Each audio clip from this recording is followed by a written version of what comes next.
ইদানিং অনেকের মৃত্যুর পর তাদেরকে শহীদ বলে আখ্যা দেয়া হয়। ব্যাপারটি কতটুকু সঠিক বলবেন কি?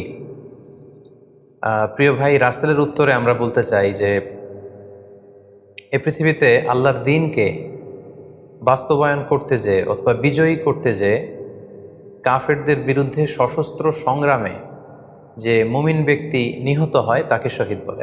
আমি আবারও বলছি, আল্লাহর জমিনে আল্লাহর দ্বীনকে বিজয়ী করতে যেয়ে কাফেরদের বিরুদ্ধে সশস্ত্র সংগ্রামে যে মুমিন ব্যক্তি নিহত হয় তাকে শহীদ বলা হয়। সহিহ বুখারীর বর্ণনায় এসছে যে সাহাবারা আল্লাহ রাসূল সাল্লাল্লাহু আলাইহি সাল্লামকে জিজ্ঞেস করেছিলেন যে, হে আল্লাহ রাসূল, কারা আল্লাহর রাস্তায় জেহাদ করছে এটা আমরা কিভাবে বুঝবো? তার উত্তরে আল্লাহর হাবিব সাল্লাল্লাহু আলাইহি ওয়াসাল্লাম বলেছিলেন, মান কাতালা লিতাকুনা কালিমাতুল্লাহি হিয়াল উলিয়া ফাহুয়া ফি সাবিলিল্লাহ। যে ব্যক্তি আল্লাহর দ্বীনকে, আল্লাহর বিধানকে কিংবা আল্লাহর আইনকে বাস্তবায়নের জন্য, আল্লাহর দ্বীনকে বিজয়ের জন্য যে সংগ্রাম করে যাচ্ছে সেই আল্লাহর রাস্তায় আছে। আর সে আল্লাহর রাস্তায় থাকা অবস্থায় যদি কেউ মৃত্যুবরণ করে বা নিহত হয় তাকেই ইসলাম শহীদ বলে ঘোষণা করেছে। তবে সেক্ষেত্রে একটি শর্ত রয়েছে, সেটি হচ্ছে দুন আগারাদিন মিন আগারাদিদ দুনিয়া। দুনিয়ার কোনো কারণে, দুনিয়ার কোনো লোভে পড়ে, দুনিয়ার কোনো স্বার্থের জন্য যদি কেউ আল্লাহ রাস্তায় জেহাদ করে মৃত্যুবরণও করে, সে শহীদের কোনো মর্যাদা বাদাম আল্লাহ তাআলার কাছে নেই। কারণ আমরা হাদিস থেকে জেনেছি অনেক শহীদ কিয়ামতের ময়দানে আল্লাহ তাআলা তাদেরকে জাহান্নামে ফেলে দিবেন। আল্লাহ বলবেন যে, তুমি তো দুনিয়াতে জেহাদ করেছিলে যে মানুষ তোমাকে বীর বলবে, মানুষ তোমাকে সাহসী বলে ঘোষণা দিবে, বাহাবা পাওয়ার জন্য তুমি জেহাদে অংশগ্রহণ করেছিলে এবং সেখানে নিহত হয়েছ। তো তুমি নিহত হওয়ার পরে মানুষ তো তোমাকে বীর বলেছে, বাহাবা দিয়েছে, সাবাস বলেছে, যে কারণে তুমি এই জেহাদে অংশগ্রহণ করেছো সেটা দুনিয়াতেই তুমি পেয়েছো। তো আমার কাছে তুমি কি চাও? আমার কাছে তোমার জন্য কিছু নেই। Go to the hell fire, জাহান্নামে যাও। তাকে আল্লাহ তাআলা উপর করে জাহান্নামে নিক্ষেপ করবেন। তো এজন্য শর্ত হচ্ছে যে দুনিয়ার কোনো স্বার্থে নয়, শুধুমাত্র কেবলমাত্র আল্লাহর দ্বীনকে আল্লাহর জমিনে বিজয়ী করার জন্য যদি কেউ সশস্ত্র সংগ্রামে নিহত হয় তাদেরকে শহীদ বলা হয়। এখন প্রশ্ন হচ্ছে, যারা কাফেরদের বিরুদ্ধে জেহাদ করতে যেয়ে যুদ্ধে নিহত হলো তারা শহীদ, তারা ছাড়া কি আর কেউ শহীদ হতে পারবে না? এ প্রসঙ্গে আমরা বলবো যে বেসিকলি ইসলামী শরিয়াতে শহীদ দুই ধরনের। ইবনু হাজার আল আসকালানি উনিও শাহাদাতের প্রকারভেদ করতে যেয়ে বলেছেন যে শহীদ দুই প্রকার। একটা হচ্ছে শাহিদুদ দুনিয়া ওয়াল আখিরা, যেটা আমরা বলেছি যারা আল্লাহর রাস্তায় নিহত হয়েছে তারা। আরেকটা হচ্ছে শাহিদুল আখিরা, যারা দুনিয়াতে আল্লাহর রাস্তায় নিহত হয়নি কিন্তু পরকালে তারা শাহাদাতের মর্যাদা লাভে ধন্য হবে। প্রথম প্রকার হচ্ছে শাহিদুদ দুনিয়া ওয়াল আখিরা, যেটাকে আমরা বলি শাহাদাতে হাকিকি, মানে প্রকৃত শহীদ। এরাই হচ্ছে মূলত শহীদ। এদেরকে আল্লাহ তাআলা মৃত বলতে নিষেধ করেছেন। আল্লাহ তাআলা বলেছেন, ওয়ালা তাকুলু লিমান ইউকতালু ফি সাবিলিল্লাহি আমওয়াত বাল আহইয়া ওয়ালাকিন লা তাশউরুন। যারা আল্লাহর রাস্তায় জীবন দিয়ে নিহত হয়েছে তাদেরকে তোমরা মৃত বলো না, বরং তারা জীবিত। অন্য এক আয়াতে এসেছে, বাল আহিয়াউন ইনদা রাব্বিহিম ইউরযাকুন, তারা জীবিত এবং আল্লাহর কাছে তারা রিজিক প্রাপ্ত, আল্লাহ তাআলার পক্ষ থেকে তারা রিজিক প্রাপ্ত। তাদের মর্যাদা আল্লাহ তাআলার কাছে এত বেশি যে তাদেরকে নিহত হওয়ার পরে কোনো জানাজার আগে গোসল দিতে হয় না। তাদের রক্তাক্ত দেহটাকেই সরাসরি জানাজার পরে দাফন করে দিতে হয়, কেননা সেই ঝরঝরে রক্ত নিয়ে তারা সেদিন কিয়ামতের দিবসে আল্লাহ তাআলার দরবারে তারা হাজির হয়ে যাবে। এবং আমরা যদি কোরআনের দিকে তাকাই, কোরআন আমাদেরকে জানিয়েছে, আনা আমাল্লাহু আলাইহিম মিনান নাবিয়িন ওয়াস সিদ্দিকিন ওয়াশ শুহাদা ওয়াস সালিহিন, মানে সবচেয়ে শ্রেষ্ঠ তাবাকা বা দারাজা হচ্ছে নবীদের দারাজা, নবীদের পরে হচ্ছে সিদ্দিকিনদের দারাজা, এবং সিদ্দিকিনদের পরেই যাদের মর্যাদা আল্লাহ তাআলার কাছে সবচাইতে বেশি তারা হচ্ছে শুহাদা। এজন্য প্রতিটি মুমিনের জীবনের আকাঙ্ক্ষা বা তামান্না থাকা উচিত তারা যেন শাহাদাতের মৃত্যু আল্লাহ তাআলার কাছে কামনা করে। এবং আমরা যদি সাহাবাদের জীবনের দিকে তাকাই তাহলে দেখব ওনারা সবসময় আল্লাহ তাআলার কাছে শাহাদাতের মৃত্যু কামনা করতেন। সাইয়েদনা ওমর ফারুক রাদিয়াল্লাহু তাআলা আনহু আল্লাহ তাআলার কাছে সবসময় শাহাদাতের মৃত্যু চাইতেন। সহিহ বুখারীর বর্ণনায় এসছে, ওমর ফারুক রাদিয়াল্লাহু তাআলা আনহু দোয়া করতেন আর বলতেন, আল্লাহুম্মা রযুকনি শাহাদাতান ফি সাবিলিক ওয়াজআল মাউতি ফি বালাদি রাসূলিক, মানে হে আল্লাহ, আপনি আমাকে শাহাদাতের মৃত্যু নসিব করুন এবং আপনার প্রিয় হাবিবের এই শহর মদিনা শহরে আমার মৃত্যু আপনি নসিব করুন। এবং আমরা যদি ওমরে ফারুকের জীবনের দিকে তাকাই তাহলে আমরা দেখব যে উনি শহীদি মৃত্যু লাভ করেছিলেন।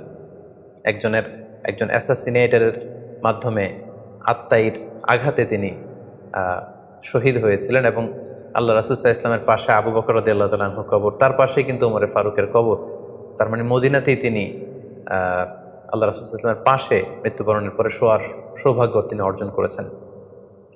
তাহলে এই আলোচনা থেকে আমরা বুঝলাম যে প্রকৃত শহীদ হচ্ছে যারা আল্লাহর রাস্তায় নিহত হয় এবং এর মর্যাদা আল্লাহ তাআলার কাছে অনেক বেশি। কিন্তু এই শাহাদাতে হাকিকি বা প্রকৃত শহীদ ছাড়াও আরও অনেক মৃত ব্যক্তিকে আল্লাহ রাসূল সাল্লাল্লাহু আলাইহি ওয়াসাল্লাম শহীদি মৃত্যুর সুসংবাদ দিয়েছেন। তারা জেহাদে অংশগ্রহণ করেনি, তারা কাফিরদের আঘাতে নিহত হয়নি, তারা প্রকৃত শহীদ নয়, কিন্তু কিয়ামতের দিন তারা শাহাদাতের মর্যাদা লাভ করবে। তারা কারা? এ ব্যাপারে আমরা সহিহ মুসলিমের একটি হাদিস এখানে উল্লেখ করতে চাই, যেখানে আল্লাহ রাসূল সাল্লাল্লাহু আলাইহি ওয়াসাল্লাম সাহাবাদেরকে জিজ্ঞেস করেছেন, মা তা'উদ্দুনা শাহিদা ফীকুম, ওহে সাহাবারা তোমরা কাদেরকে শহীদ বলে মনে করো? সাহাবারা বললেন, যারা আল্লাহর রাস্তায় নিহত হয় তারা শহীদ। তখন আল্লাহ রাসূল সাল্লাল্লাহু আলাইহি ওয়াসাল্লাম বললেন, ইন্না শুহাদা উম্মতি ইদান লাকালিল, এরকম হলে তো আমার উম্মতের মধ্যে শহীদদের সংখ্যা একেবারে কম। যারা জেহাদের সুযোগ পাবে না, জেহাদের ময়দানে কাফিরদের বিরুদ্ধে সশস্ত্র সংগ্রাম করে যারা নিহত হওয়ার সুযোগ পাবে না, তাহলে তো তারা শহীদ হতে পারবে না। সাহাবারা এই কথা শুনে বললেন, ইয়া রাসূলুল্লাহ, তাহলে কারা শহীদ আপনি বলেন। তখন আল্লাহ রাসূল সাল্লাল্লাহু আলাইহি ওয়াসাল্লাম বললেন যে যারা আল্লাহর রাস্তায় নিহত হয় তারা তো শহীদ বটেই, পাশাপাশি ওমান মাতা ফি তাউনি ফাহুয়া শাহীদ, মহামারীতে যারা মারা যায় তারাও কিন্তু শহীদ। প্লেগ রোগে বা মহামারীতে, এই যে করোনা ভাইরাসের সময় যারা ঈমানের সাথে ইন্তেকাল করেছে তাদেরকেও আল্লাহ তাআলা শাহাদাতের মর্যাদা দান করবেন। ওমান মাতা ফিল বাতনি ফাহুয়া শাহীদ, পেটের পীড়ায়, পেটের কোনো রোগে যদি কেউ আক্রান্ত হয়ে মারা যায় সে কিয়ামতের দিন শাহাদাতের মর্যাদা লাভ করবে। ওয়াল গরিকু শাহীদ, পানিতে ডুবে যদি কেউ মারা যায় সেও শাহীদ।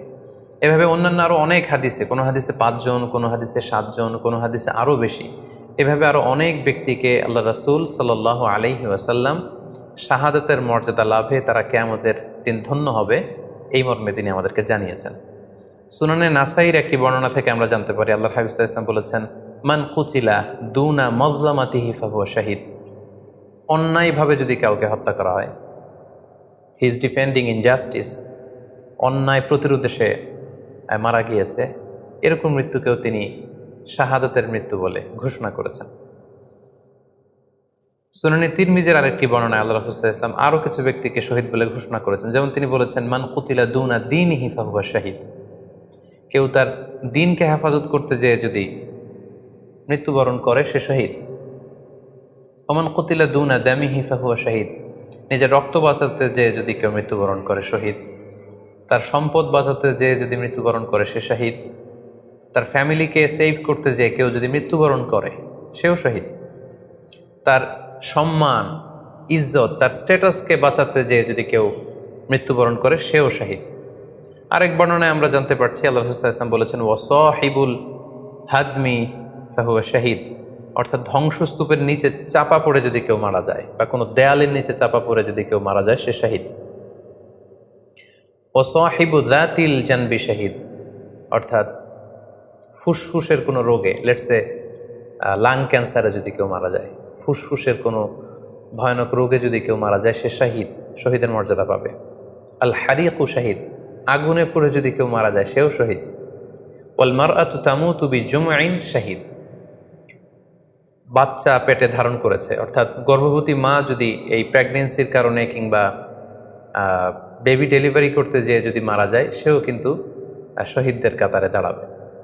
এভাবে আমরা বিভিন্ন হাদিসের আলোকে এবং আল্লাহ রাসূল সাল্লাল্লাহু আলাইহি ওয়াসাল্লামের সুসংবাদ বাণীর আলোকে আমরা বুঝতে পারি যে আল্লাহর রাস্তায় যারা জেহাদ করে আল্লাহর দিনকে বিজয়ী করতে যে মৃত্যুবরণ করেছে তারা হচ্ছে প্রকৃত শহীদ। তাদের মর্যাদা আল্লাহ তাআলার দরবারে অনেক অনেক বেশি। কিন্তু এই শহীদ ছাড়াও আরও অনেক ধরনের মৃত্যুকে আল্লাহর হাবিব সাল্লাল্লাহু আলাইহি ওয়াসাল্লাম শাহাদাতের মৃত্যুর সাথে ঘোষণা করেছেন। সো যারা জেহাদে মারা গেল তারাই শহীদ, বাকিদেরকে শহীদ বলা যাবে না, এই কথাটি ঠিক নয়। বরং আল্লাহ রাসূল সাল্লাল্লাহু আলাইহি ওয়াসাল্লাম নিজেই চেয়েছেন, তিনি বলেছেন যে তোমরা যদি শুধু এই এক শ্রেণীকে শহীদ বলো তাহলে তো আমার উম্মতের মধ্যে শহীদের সংখ্যা একেবারে কম। আর আমি চাই আমার উম্মতের মধ্যে থেকে অনেক সংখ্যক লোক এই শাহাদাতের দারাজা, এই মর্তবা, এই মর্যাদা লাভ করে ধন্য হোক। তাই আমরা যে কেউ একটি বর্ণনার কথা বললাম, এছাড়াও আরও অনেকগুলো বর্ণনা আছে। এই ধরনের মৃত্যু যারা বরণ করেছে, লেটসে পানিতে ডুবে, আগুনে পুড়ে, পেটের পীড়ায়, নিজের সম্পদ বাঁচাতে যে, অন্যায়ের প্রতিরোধ করতে যে, সন্তান ভূমিষ্ঠ করতে যে, এরকম যত ধরনের মৃত্যু রয়েছে, এ ধরনের মৃত্যুকে আল্লাহ রাসূল সাল্লাল্লাহু আলাইহি ওয়াসাল্লাম শহীদি মৃত্যু বলেছেন। এবং কিয়ামত দিবসে এই সমস্ত লোকেরাও তারা শাহাদাতের মর্যাদা লাভে ধন্য হবে ইনশাআল্লাহ। আশা করি প্রশ্নের উত্তর আপনি পেয়েছেন। আল্লাহ তাআলা আমাদের সবাইকে সঠিকভাবে ইসলাম জানার, বুঝার এবং সে অনুযায়ী মানার তৌফিক দান করুক। হাযা মা ইনদি ওয়াল ইলমু ইনদাল্লাহ আলাইহি তাওয়াক্কালতু ওয়া ইলাইহি উনীব। ওয়াসসালামু আলাইকুম ওয়া রাহমাতুল্লাহি ওয়া বারাকাতুহু।